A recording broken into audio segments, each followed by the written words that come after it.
हरे कृष्ण। नमो विष्णुपादाय कृष्णप्रेष्ठाय भूतले श्रीमते भक्तिवेदांत स्वामिनीति नामिने नमस्ते सरस्वती देवे गौरवाणी प्रचारिणे निर्विशेष शून्यवादी पाश्चात्य देशतारिणे नमो महावदान्याय कृष्ण प्रेम प्रदायते कृष्णाय कृष्ण चैतन्य नामने गौरतिसे नमः। हरे कृष्ण। सकल के जानाई श्री गौरांग लीलामृत धारावाहिके सुस्वागतम। आज के আমরা भगवान विश्वम्बर एवं माता सचीर एक अपूर्व लीला सन्देश खावार लीला एवं साथे साथे किभाबे विश्वम्बरेर प्रथम गुरु तार मा सची माता किभाबे मायाबाद खंडन शिक्षा दिलेन सेई अपूर्व लीला आज आमरा श्रवण करते चलेछि। धैर्य धरे एकटु श्रवण करबेन। खूब छोट्ट लीला। एकदिन सची माता गृहकर्मे जुक्त रयेछेन और विश्वम्बर खूब জ্বালাতন করছেন, खूब দুষ্টুমি শুরু করেছেন। তো তখন সচী মাতা ভাবছেন বিশ্বম্বরকে কি করে শান্ত করা যায়, কি করে এক জায়গায় বসিয়ে রাখা যায়। তাই তিনি কি করলেন না, বাড়িতে কিছু সন্দেশ ছিল সেগুলি একটি প্লেটে নিয়ে বিশ্বম্বরকে বললেন, বাবা নিমাই তুমি এখানে বসে এই সন্দেশগুলি তুমি গ্রহণ করো আর আমি এখন একটু কাজগুলো করে ফেলি। একদিন সচি খই সন্দেশ আনিয়া বাটা ভরি দিয়া কইল খাও তো বসিয়া। অল্প একটু খই আর কিছু সন্দেশ দিয়ে নিমাইকে বললেন, তুমি এখানে বসে বসে এগুলো খাও, আমি সাথে সাথে আমার গৃহের কর্মগুলো করে ফেলি। এত বলি গেলা সচি গৃহে কর্ম করিতে লুকাইয়া লাগিলা শিশু মৃত্তিকা খাইতে। তো যখন সচী মাতা গৃহকর্মে ব্যস্ত হয়ে গেছেন তখন নিমাই সেই খই আর সন্দেশ ছেড়ে দিয়ে সেই ধামের মৃত্তিকা মাটি আস্তে আস্তে খেতে শুরু করেছেন, মাটি খেতে শুরু করেছেন। কারণ মাটি খাওয়ার অভ্যাস বহুর আগে থেকেই আছে, পূর্বজন্ম থেকেই। কৃষ্ণলীলায় যমুনার তীরে ব্রহ্মাণ্ড ঘাটে তিনি মাটি গ্রহণ করেছিলেন। সেই লীলা, সে অপূর্ব লীলা আমরা সবাই শ্রবণ করেছি যে কৃষ্ণ কিভাবে মাটি খেয়েছিলেন ব্রহ্মাণ্ড ঘাটে যমুনার তীরে। আর তারপর মা যশোদা যখন কৃষ্ণের মুখ খুলতে বলেন তখন কৃষ্ণ সারা বিশ্ব ব্রহ্মাণ্ড মাকে দেখিয়েছিলেন। ঠিক তদ্রূপ আজও সেই কৃষ্ণ আজ বিশ্বম্বর রূপে এসে পুনরায় মায়ের সাথে এক অপূর্ব লীলা করলেন। দেখি শশী ধাইয়া আইলা করি হায় হায় মাটি কারি লইয়া কহে মাটি কেনে খায়। তো যখন দূর থেকে সচী মাতা দেখতে পেলেন যে নিমাই মাটি খাচ্ছে তখন ছুটে এসে মুখ থেকে আঙুল দিয়ে মাটি বের করে নিমাইকে খুব মিষ্টি ভাষায় বলছেন, নিমাই তুমি কি করছো, তুই মাটি কেন খাচ্ছ, ব্রাহ্মণের ছেলে হয়ে তুমি এইভাবে তুমি মাটি খাচ্ছ, ছি ছি ছি, মাটি খাওয়া উচিত নয়।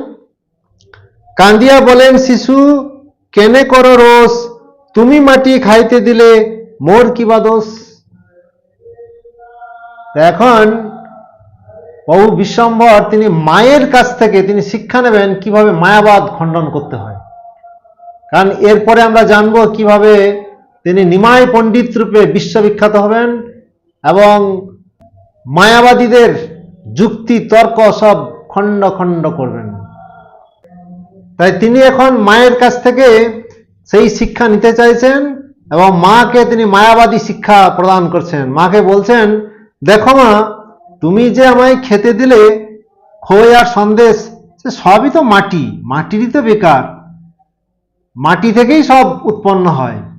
খই হয় ধান থেকে, ধান হয় ধান গাছ থেকে, আর ধান গাছ তো মাটিতেই উৎপন্ন হয়, সে মাটি থেকেই ধানের পুষ্টি হয়।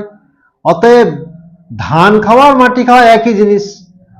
আর সন্দেশ হয় দুধ থেকে, আর দুধ তো গরুর কাছ থেকে পাওয়া যায়, গরু তো ঘাস খেয়ে দুধ উৎপন্ন করে, আর ঘাস তো মাটিতেই উৎপন্ন হয়। তাহলে সব কিছু মাটি থেকেই উৎপন্ন হচ্ছে।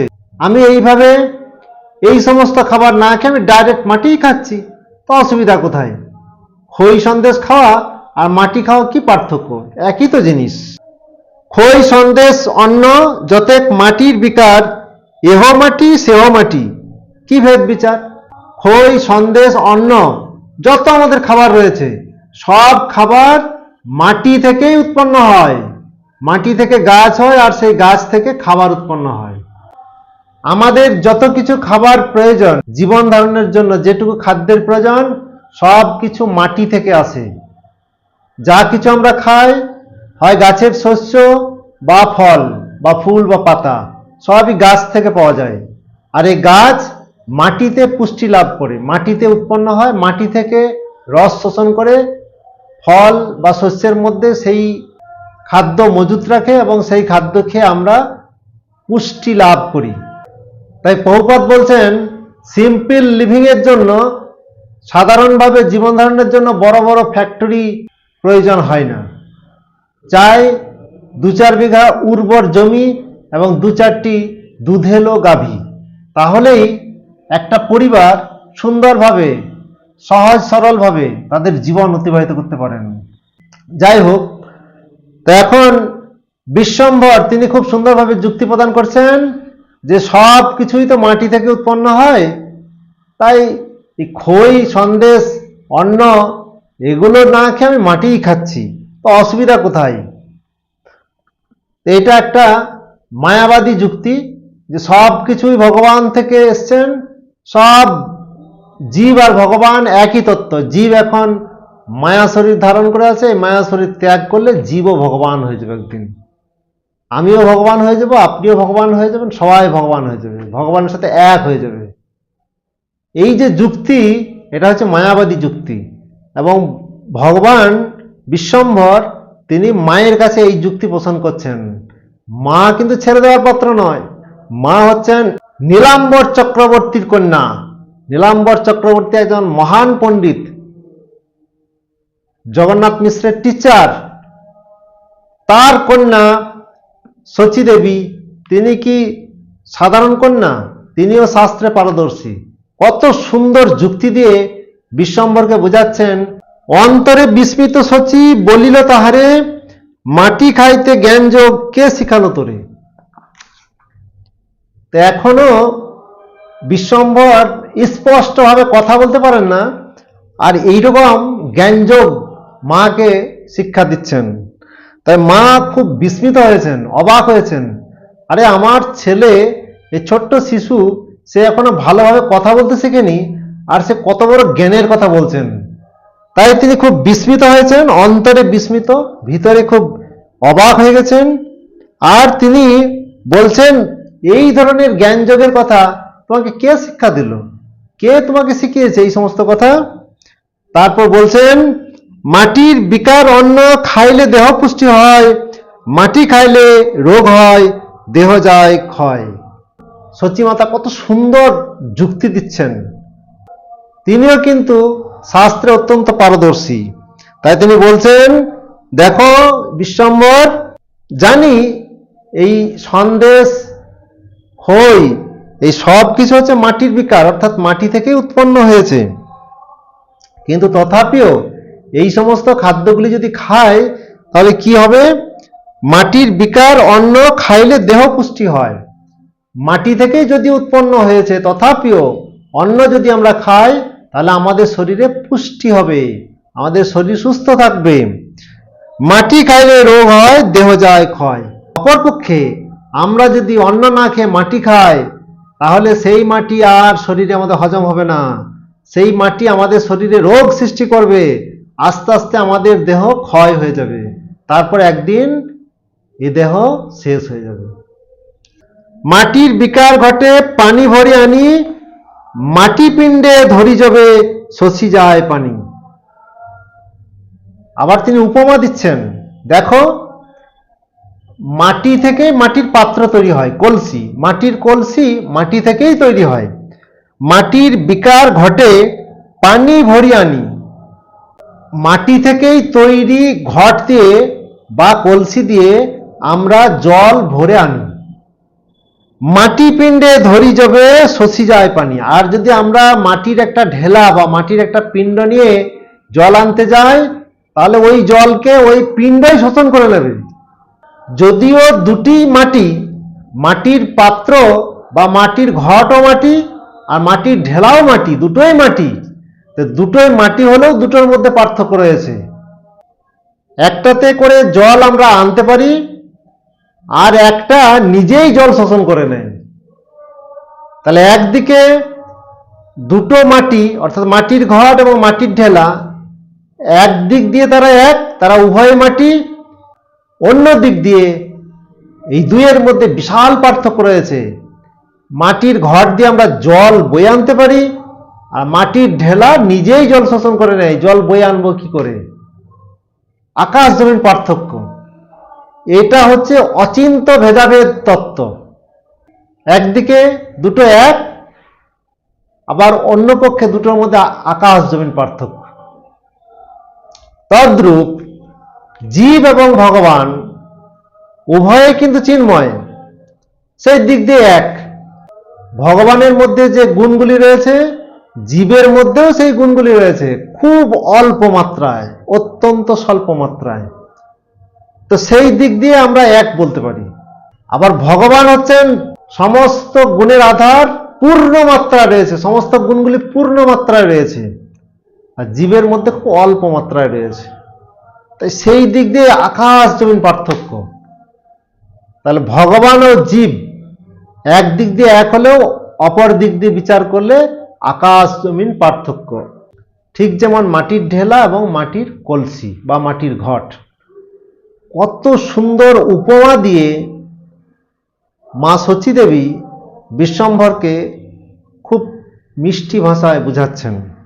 এই কথা শুনে, মায়ের মুখে এত সুন্দর যুক্তি শুনে বিশ্বম্ভর স্তম্ভিত। আত্মলুকাইতে প্রভু বলিলা তাহারে, আগে কেন ইহা মাতা না শিখালে মোরে। তো এখন বিশ্বম্ভর বুঝতে পেরেছেন মা তিনি কিন্তু শাস্ত্রে পারদর্শী, তিনি সবকিছুই ভালোভাবে জানেন। কত সুন্দর উপমা দিয়ে আমাকে বুঝিয়ে দিলেন। খুব খুশি হয়েছেন বিশ্বম্ভর, এবং তিনি আত্মলুকাইতে প্রভু, তার নিজের যে স্বরূপ লুকানোর জন্য তিনি আধো আধো কণ্ঠে বলছেন, আগে কেন ইহা মাতা না শিখালে মোরে। মা তুমি আগে কেন আমাকে এই সমস্ত কথা শিখাওনি, তাহলে তো আমি মাটি খেতাম না।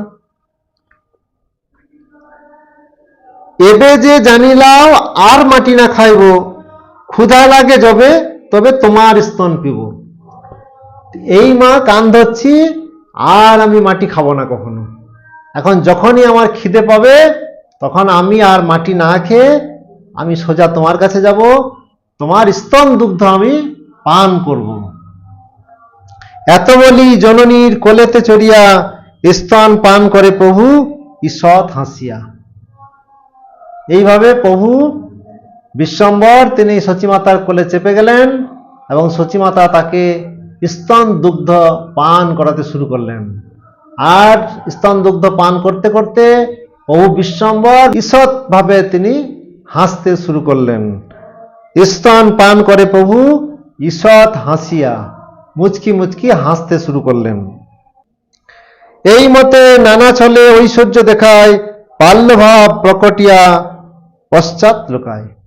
এইভাবে প্রভু বিশ্বম্ভর তিনি মাঝে মাঝেই তার সেই ভগবত ঐশ্বর্য প্রকাশ করেন, কিন্তু যোগমায়া দেবী আবার সব কিছু ভুলিয়ে দেন। আবার সচীমাতা ভাবতে শুরু করেন, এই শিশু হচ্ছে আমার পুত্র, একে শাসন করে বড় করে তোলার দায়িত্ব হচ্ছে আমার। দুষ্টুমি করলে নিমাইকে আমার শাসন করা উচিত। এইভাবে মা ও শিশুর মধ্যে অনন্ত লীলা ঘটেই চলেছে। হরে কৃষ্ণ। তো পরবর্তী লীলাগুলি শ্রবণ করার জন্য আপনারা প্রস্তুত থাকবেন। প্রতি সপ্তাহের মঙ্গলবার এবং শনিবার সন্ধ্যা 7টায়, প্রতি সপ্তাহের মঙ্গলবার এবং শনিবার সন্ধ্যা 7টায় আপনারা একটি করে ভগবান শ্রী চৈতন্য মহাপ্রভুর দিব্য লীলা শ্রবণ করার সুযোগ পাবেন। হরে কৃষ্ণ। ভগবান চৈতন্য মহাপ্রভুর দিব্য লীলা কথা শ্রবণ করার জন্য আপনাদের অসংখ্য অসংখ্য ধন্যবাদ।